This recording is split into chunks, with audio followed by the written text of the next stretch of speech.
tutorial, we're going to learn to make the hat and scarf that I'm wearing right now. It's a fisherman's rib hat and scarf. You can see here. And I'd put this at about an advanced beginner level, and it's sized for men and women. If you'd like to get your copy of the pattern to follow along, just click the little eye in the upper right-hand corner. That will take you to my website. I have used 3 colors in mine and added a faux fur pom-pom. But if you want to do this in just 1 or 2 colors, I give you the yarn amounts. It is a worsted weight yarn, and if you're using 3 colors, it's likely that you can get by with using some, extra leftover bits of yarn from other projects. The fisherman's rib is a traditional stitch that I've worked into this hat and scarf, and it is a really thick, fluffy stitch. And if you think of air being a great insulator against the cold, this is just a lot of wool and a lot of air and very warm, and too warm for me while I'm sitting in the studio right now recording this video. But next up, I will take off the hat and scarf and we will get started with the cast on.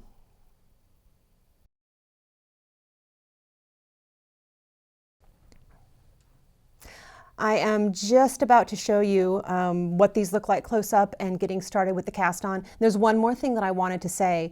I'm going to walk through some pretty basic things with this tutorial, and if you are a more experienced knitter, you can probably get by knitting this pattern without the tutorial. You might learn a few tricks here and there, if you watch it all the way through, but things like joining in the round, magic loop joining in the round, I'm going to demonstrate those. Real basic stuff. I wanted to make sure to include as many people as possible, just in case these are new techniques to them. Anyway, let's go ahead and take a look at the stitch. Okay, let me get a lighter color here. There we go. Okay, here's the fisherman's rib stitch. And if you look at it, you might be thinking, that looks like 1x1 rib, but it really doesn't. It's actually upside down. Probably doesn't, it doesn't matter, but it mattered to me. It's different from 1x1 rib in that the V's, the knit stitches, are really puffy because there's knit one below stitches. And where there would be the purl stitch, it's kind of this fishbone design. And I've actually done up a sample of 1x1 rib here for you to see. 1x1 rib, even when stretched out, it looks quite different from fisherman's rib. And 1x1 is pretty thin, and fisherman's rib is pretty thick. I'm not sure if that's something that's easily demonstrated on video. Just trust me, this is a smooshy, squishy stitch. And we have the same thing going here in the hat. Okay. So to get started, you are going to, let me find the right sample. You're going to cast on your stitches, and here I'm going to demonstrate the using 16-inch circulars.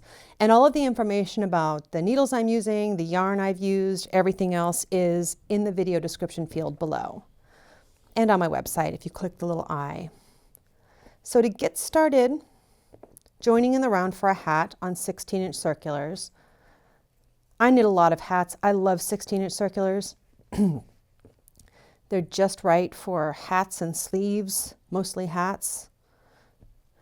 Okay, what I've done is I've pulled the stitches kind of close to the tips of the needles, and I've straightened out the cast on row so that all of the knots from the cast on are on the inside.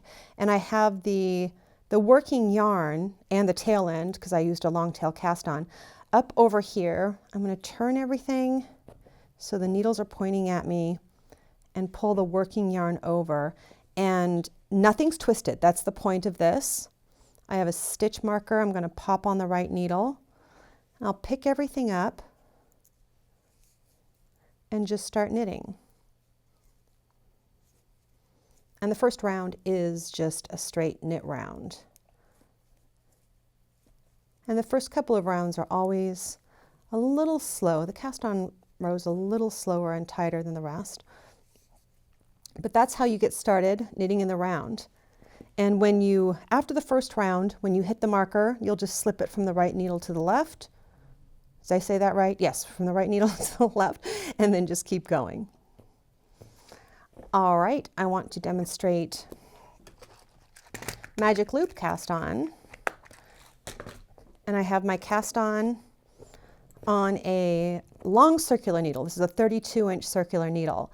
And the reason that folks use magic loop is because you can knit a hat, knit a small circumference, a hat or a sock or something, without having needles just the right length. You can use longer circular needles, which a lot of people have interchangeable sets that have long cords, but not everybody has a 16-inch set. So this is another way to do it. Okay, I'm going to do the same thing with making sure that nothing is twisted. And I'm going to find a spot just kind of somewhere in the middle of my stitches and pull the cord out.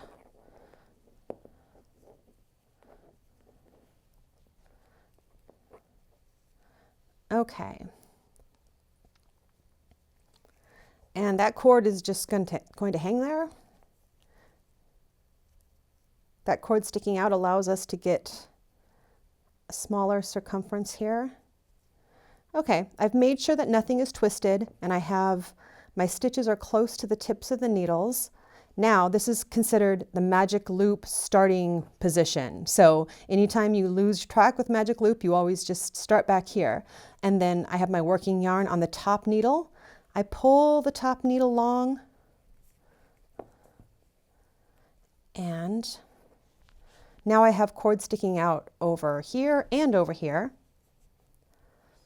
I'm going to go ahead and pop a stitch marker on the right needle, put my needle in. My working yarn's way over here, but no problem. I'm going to pull it to wrap this stitch, and I am now joined in the round. And as you knit along, you'll have cord sticking out over here and over here, but as long as you remember that you find your working yarn and your stitch to the left of that, your working yarn is coming from the right needle, the stitch to the left is your next stitch. And so you won't lose track of where you are.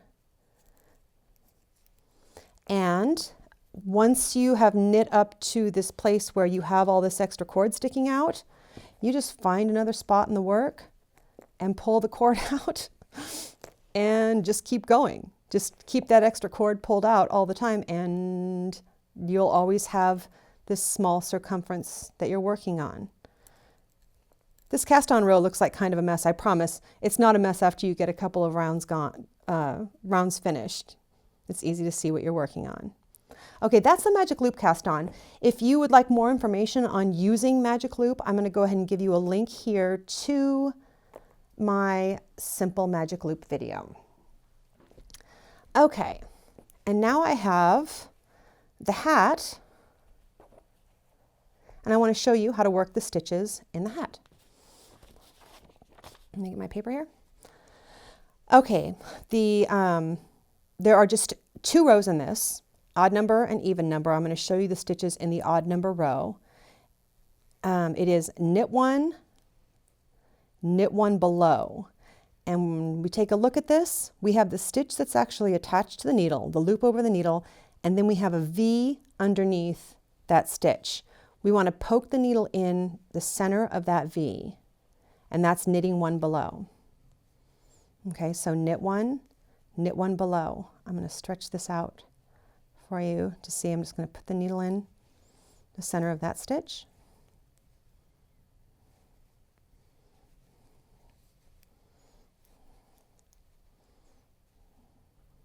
And after you've worked the stitch for a while, it's pretty easy. Instead of going into the normal spot for a knit, your needle can find its way. Muscle memory. I want to finish this round so I can show you the stitches used in,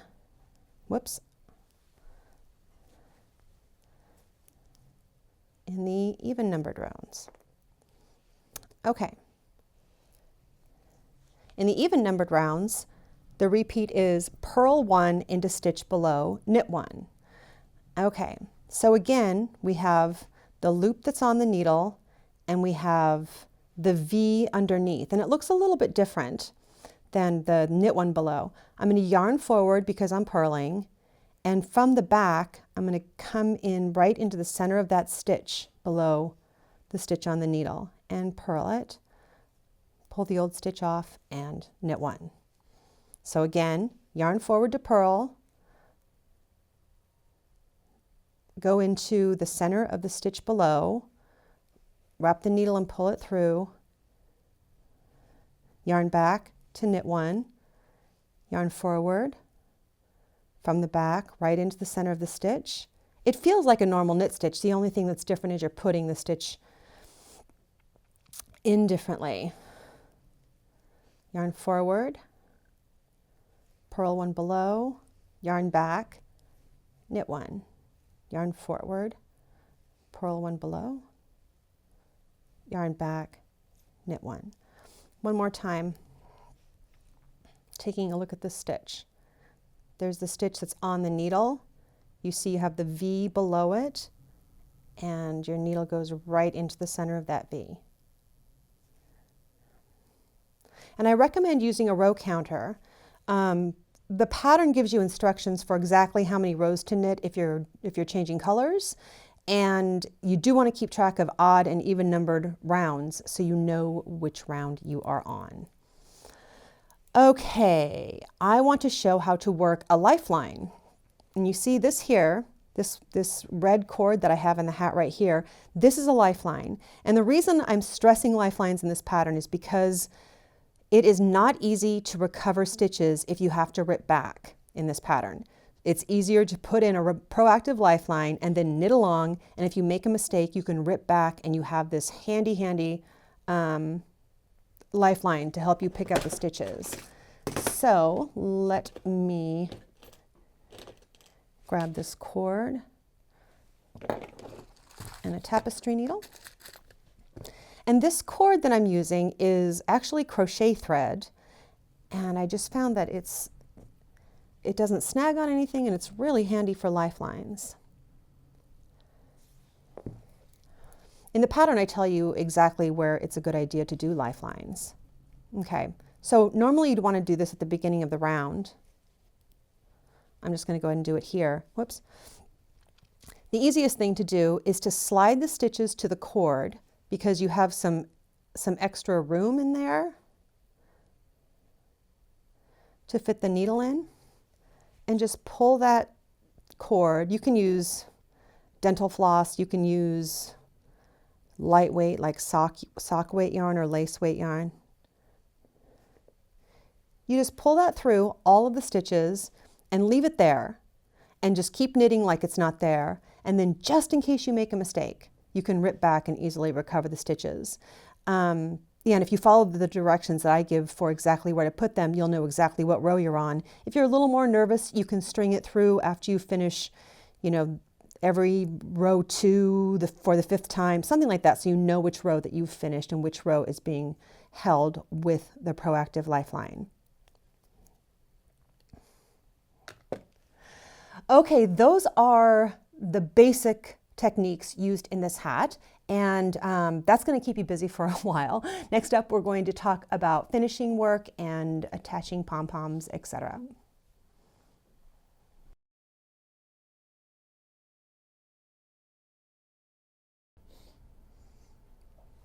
Okay, I have so many pieces in front of me, so many things to demonstrate in this section, and I meant to demonstrate the stitch in the scarf in the last section, but I realized that I finished the section without doing it, so I'm going to show it to you right now. Let's go ahead and take a look. Just like in the hat, it is a 2-round, in this case row, repeat. And what I like to do is take a clippy marker and put it here at the beginning of the every odd numbered round, every round 1. And so that's just my trick so that I can make sure that I'm keeping track of what is the right and the wrong side. There is no right and wrong side in this. We just call it right and wrong side, right? Okay. So I am ready to work round 1. And it's basically the same stitch. It looks a little bit different. That's why I want to show it to you. So it is purl 1, knit 1 into stitch below. And the reason I want to show you this is that there is a purl bump here. The last time we did knit 1 into stitch below, there was not this purl bump here, but we're still looking at the V under the stitch and putting your stitch in there. And purl one and knit one into stitch below. You see how it looks a little bit different? If you make the hat first and then you go to the scarf, it's kind of obvious that it's different. And so I wanted to make sure that you heard it from me. There's nothing wrong with your knitting. It does look a little different. Knit one into stitch below. And then I'll finish this row and we'll just look at the other side too.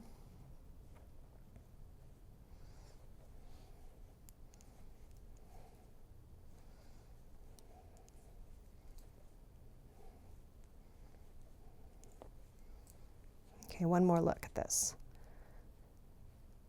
You have the stitch on the needle, you have a little purl bump, and then you have a V, and your needle goes from the front to the back right into that V. Okay, and on the even numbered rows, it's knit one, but you start out every even numbered row with a knit one, but you don't repeat that. And then it's knit one into stitch below. And this looks just like the knit one into stitch below that we worked in the hat. It's just the loop on the needle and the V. That's it.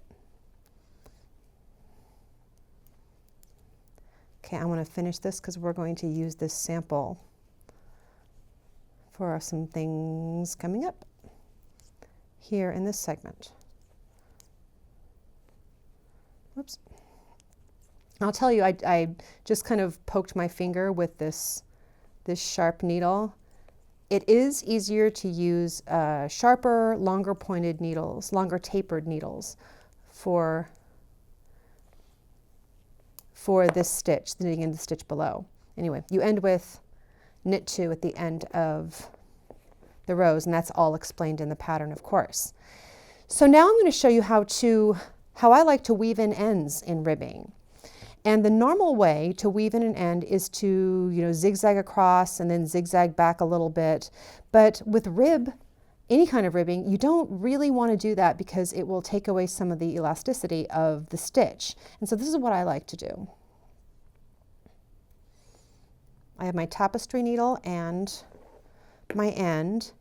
And what I'm going to do is go up and down this rib of knit stitches. So the first thing I'm going to do is to grab the right leg of the stitches that I see here. I only have 5 stitches here because this is just a little piece of work. I'd probably, do maybe 8 and pull that through. And then I'm going to go back down that same column of rib stitches, just grabbing the other leg and pull that through.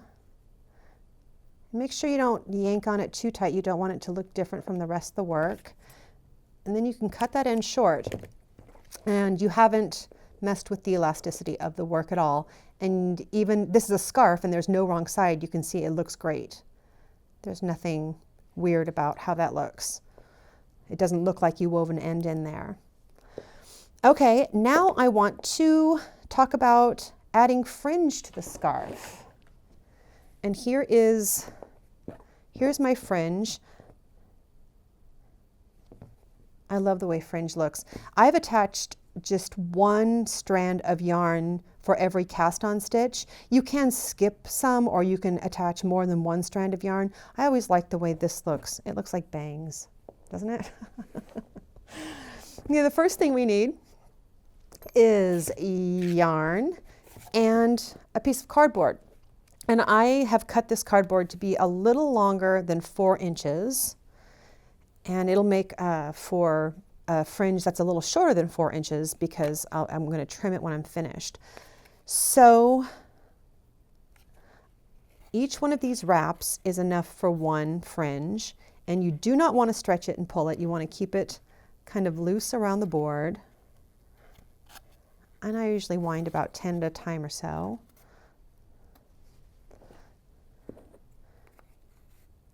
oops, let me cut this short, detach it from the ball first, and then just cut it off the cardboard, and you have these perfect lengths. This is not an advertisement for HP. My printer orders its own ink, and that's the box it came in. Okay, so I'm looking at my work here. I want to attach the fringe to the cast on and the bind off row. I'm going to look at these, and in both the cast on and the bind off row, you see a series of V's. I want to put my crochet hook under both legs of the V, like that, from back to front. Or you can do from front to back, but if you're consistent, that's what you want. Then take one of the strands you just cut and fold it in half, lining it up pretty good. Pull that through, line it up again, and then pop those two ends through the loop and tighten. You know, in my scarf, I did the fringe the same color as the end, but you can see here, I'm getting creative. It's just the yarn I grabbed. I don't think I was paying attention. So through both legs of the V from back to front, fold it in half.